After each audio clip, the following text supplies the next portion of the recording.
Hello guys, welcome back to the channel. और आज की वीडियो में हम लोग आगे की बेसिक अकाउंटिंग टर्म्स को कंटिन्यू करेंगे। ठीक है, तो चलिए स्टार्ट करते हैं। तो हमने कल 6 अकाउंटिंग टर्म्स कंप्लीट कर ली थी और होप सो आपको वो अच्छे से क्लियर होगी होंगी। अब हम आगे की कुछ इंपॉर्टेंट अकाउंटिंग टर्म्स कंटिन्यू करेंगे। ठीक है, स्टार्ट करने से पहले मैं आपको ये बताना चाहती हूँ कि अभी हम लोग कुछ ऐसी अकाउंटिंग टर्म्स पढ़ रहे हैं जो कि हमें आगे जर्नल वगैरह में काम आएंगी। जैसे जैसे आप चैप्टर्स को आगे पढ़ोगे तो आप देखोगे कि आपको कुछ और अकाउंटिंग टर्म्स मिलेंगी जो कि आपने शायद यहाँ पे डिस्कस नहीं करी हूँ। तो अभी हम लोग सब चीज़ें सारी, आप ऐसा मत सोचिए कि हम इसमें ही सारी अकाउंटिंग टर्म्स को कर रहे हैं। जो आपके लिए जर्नल वगैरह के लिए जो इंपॉर्टेंट है उनके लिए हम यहाँ पे डिस्कस कर रहे हैं। आगे जब आप और चैप्टर्स पढ़ोगे, ठीक है, आप देखोगे आगे आप रेक्टिफिकेशन ऑफ एरर करोगे, ट्रायल बैलेंस करोगे, तो वहाँ पे आपको और भी बहुत सारी टर्म्स मिलेंगी। ठीक है, तो अभी आप यहाँ पे जो मैं आपको सिखा रही हूँ, जो बेसिक वाली हैं वो मैं आपको यहाँ पे सिखा रही हूँ, जो कि शायद ही आपको आगे देखने को मिली। ठीक है, और बाकी जो और कुछ मैं आपको सिखाऊंगी वो भी आपको आगे काम आ सकती है। ठीक है, तो चलिए स्टार्ट करते हैं। ओके, तो हम 7th वाले को कंटिन्यू करते हैं। 7th वाला जो है हमारा अकाउंटिंग टर्म वो है हमारा receipts. Okay, any amount received और रिसीवेबल फ्रॉम एसेट, गुड्स और सर्विसेज। तो रिसिप्ट क्या होता है? रिसिप्ट का ही मतलब होता है कि कोई सा भी ऐसा अमाउंट, ठीक है, कोई सा भी ऐसा अमाउंट जो कि या तो हमें मिल चुका है या तो हमें किसी भी असेट से, ठीक है, असेट से, गुड्स से या सर्विसेज से, चाहे वो हमारी बिजनेस का एसेट हो, गुड्स हो या सर्विस हो, इससे मैटर नहीं करता। लेकिन अगर हमें उससे अमाउंट मिल चुका है या मिलने वाला है तो हम उसको रिसिप्ट कहेंगे। क्लियर हुआ? तो आगे बढ़ते हैं। तो इस रिसिप्ट में हमारी दो टाइप्स की रिसिप्ट आ जाती है। एक होती है हमारी capital receipt, receipt received from sale of any fixed asset. ठीक है, receipt received from sale of any fixed asset और बाय रेजिंग एनी लोन और डिबेंचर्स। तो कैपिटल रिसिप्ट का मतलब होता है रिसिप्ट जो कि हमें मिली है, ठीक है, मिली है from sale of any fixed asset. ऐसी रिसिप्ट जो कि मतलब ऐसी भी कोई मनी, आप रिसिप्ट को सिंपल शब्दों में मिलो कि ऐसा कोई सा भी अमाउंट जो कि हमें मिल चुका है या मिलने वाला है किसी भी एसेट की सेल से, गुड्स की सेल से या सर्विसेज की प्रोवाइड करने से। क्लियर? तो कैपिटल रिसिप्ट क्या होता है? रिसिप्ट जो कि हमें मिला है किसी फिक्स्ड एसेट्स को सेल करने से। कल मैंने आपको एसेट बताया था क्या होते हैं, जो हमारी बिजनेस को आगे बढ़ने में, ठीक है, जो बिजनेस की प्रोडक्शन में हेल्प करते हैं, बिजनेस को ग्रो करने में हेल्प करते हैं, ऐसी चीज़ों को हम एसेट कहते हैं। तो उनको सेल करके अगर हमें कोई पैसा मिला है तो वो कैपिटल रिसिप्ट आ जाता है। या फिर हम कोई लोन रेस करते हैं, ठीक है, हमने किसी से लोन लिया, ठीक है, डिबेंचर्स ले लिए, ठीक है, तो ये सब क्या होता है? कैपिटल रिसिप्ट में आता है। समझ में आई बात? तो हम एक तरीके से हम कह सकते हैं कि किसी असेट से या फिर किसी लाइबिलिटी को रेस करने से हमें कुछ पैसा मिलता है। ठीक है, लाइबिलिटीज़ कल मैंने आपको बताया था रिस्पॉन्सिबिलिटीज़ होती हैं। ठीक है, लाइबिलिटीज़ का मतलब होता है, अब जैसे हमने यहाँ से लोन लिया, तो लोन हमने लिया तो लोन लेने से भी तो हमें पैसा मिल रहा है, तो लोन ये बाद में हमें पे भी करना पड़ेगा, तो ये हमारी लाइबिलिटी हुई। तो हम यहाँ पे कह सकते हैं कि हमें एसेट को सेल करने से भी जो पैसा मिल रहा है वो भी कैपिटल रिसिप्ट में आता है। साथ साथ अगर हम कोई लाइबिलिटी ले रहे हैं, लाइबिलिटी जैसे लोन हो गया जो हमें बाद में पे करनी पड़ सकती है, लोन से भी अगर हमें पैसा मिल रहा है वो भी हमारी कैपिटल रिसिप्ट में आ जाता है। तो इन सिंपल शब्दों में लाइबिलिटी को रेस करने से या असेट को सेल करने से जो पैसा मिलता है वो कैपिटल रिसिप्ट होता है। इतनी बात क्लियर हो गई? तो कैपिटल रिसिप्ट क्लियर हो गया।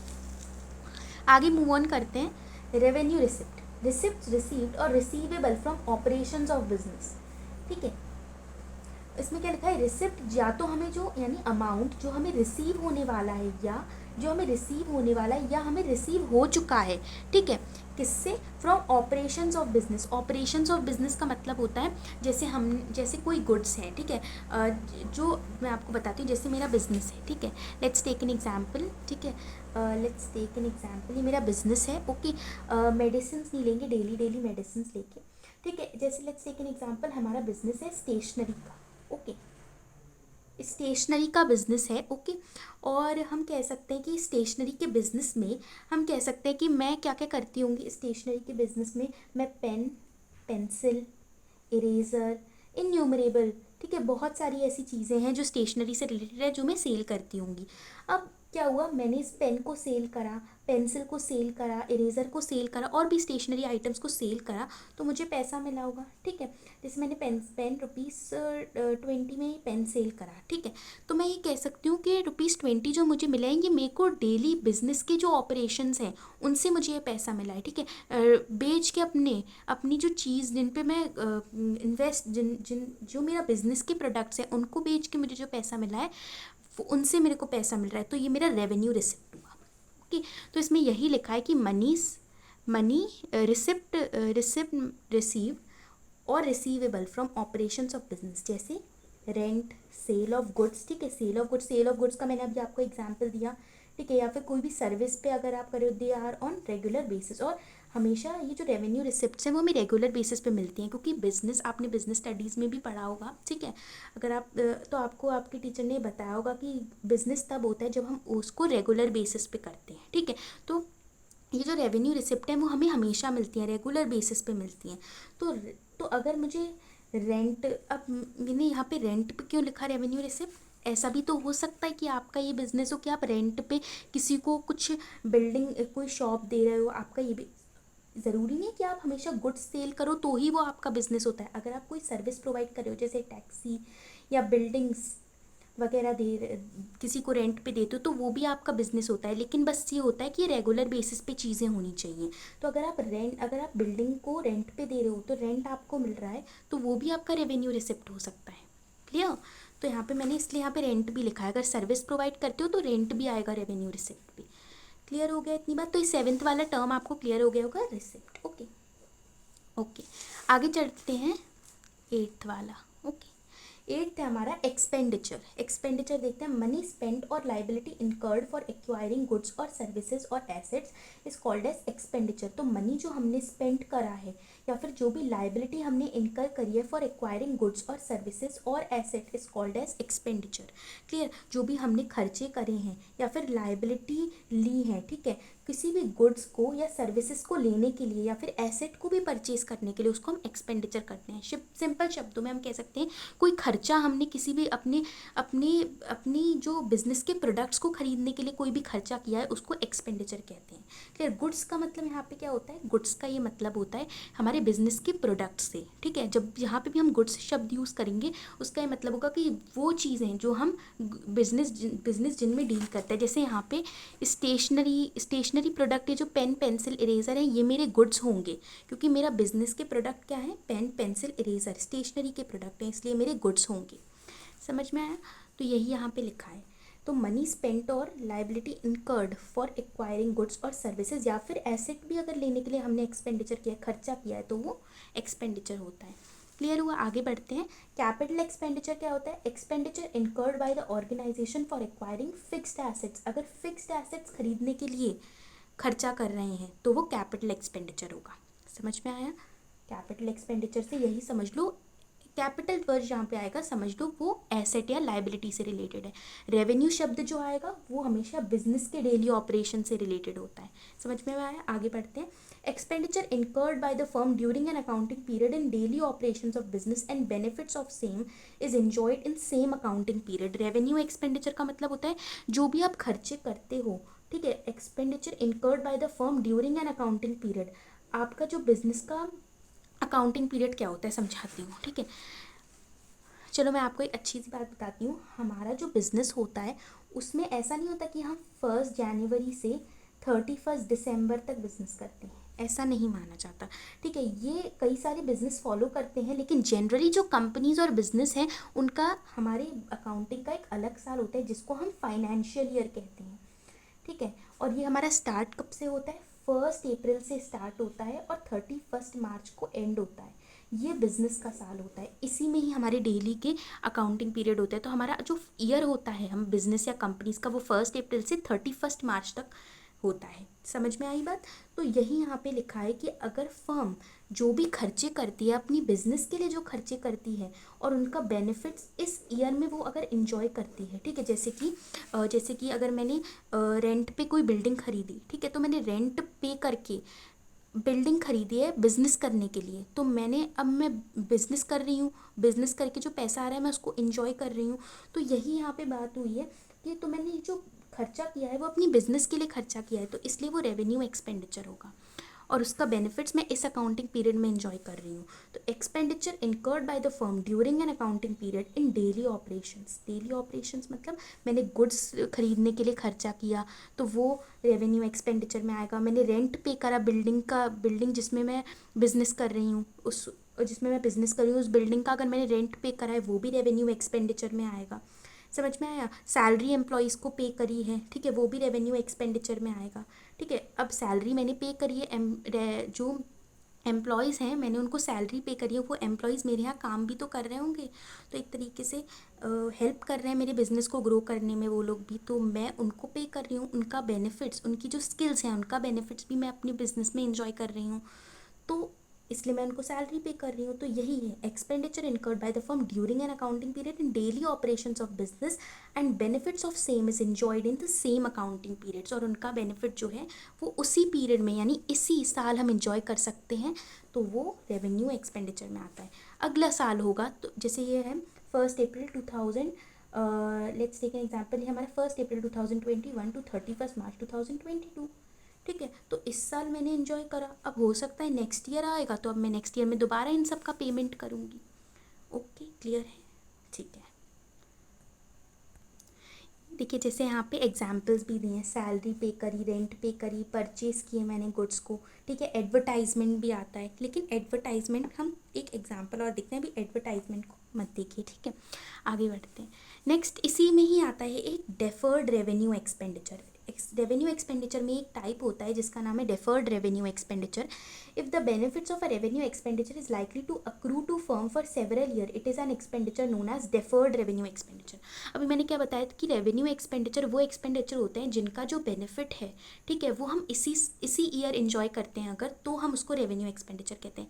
लेकिन कुछ ऐसे रेवेन्यू एक्सपेंडिचर होते हैं कि अगर हमने उन एक्सपेंडिचर को अभी कर दिया तो उसका जो फ़ायदा है हमें वो कई सारे ईयर्स तक हमें मिलेगा, तो वो डेफर्ड रेवेन्यू एक्सपेंडिचर होता है।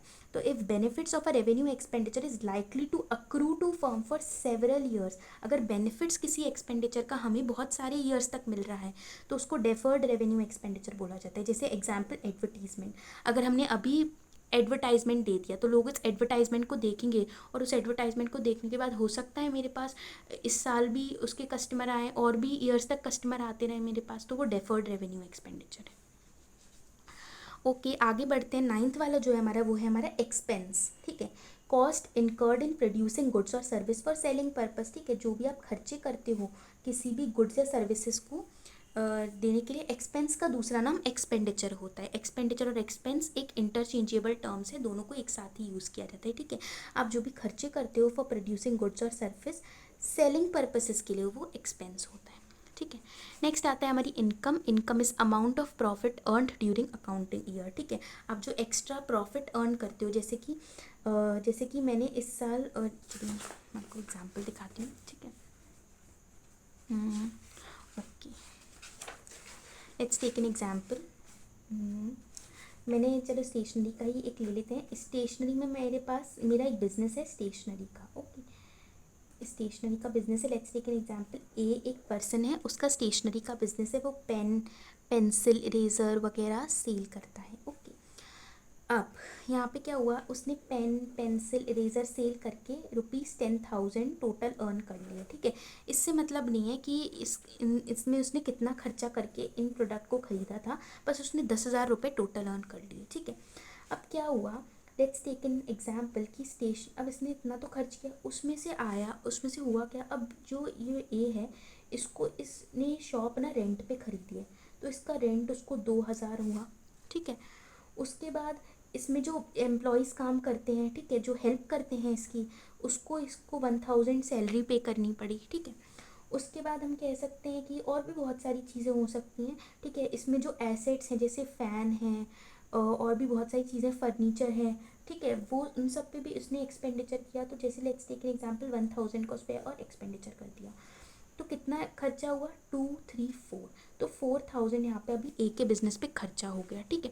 अब 10,000 खर्चा हुआ, ठीक है, उसमें से 10,000 टोटल इसके पास इतना पैसा आ गया इन गुड्स को सेल करके, उसमें से 4,000 इसका शॉप का खर्चा हो गया। तो अगर 4,000 इसकी शॉप का खर्चा हुआ है तो अभी इसके पास एक्चुअल में कितना इसके पास अर्निंग हुई, 6,000। इसी को ही हम कहते हैं प्रॉफिट या फिर इनकम। इसकी इनकम इतनी हुई। समझ में आया? ओके, ठीक है। तो इतनी बात क्लियर होगी। इतनी समझ में ही तो हमने एक्सपेंस भी देख लिया और इनकम भी देख लिया, ठीक है।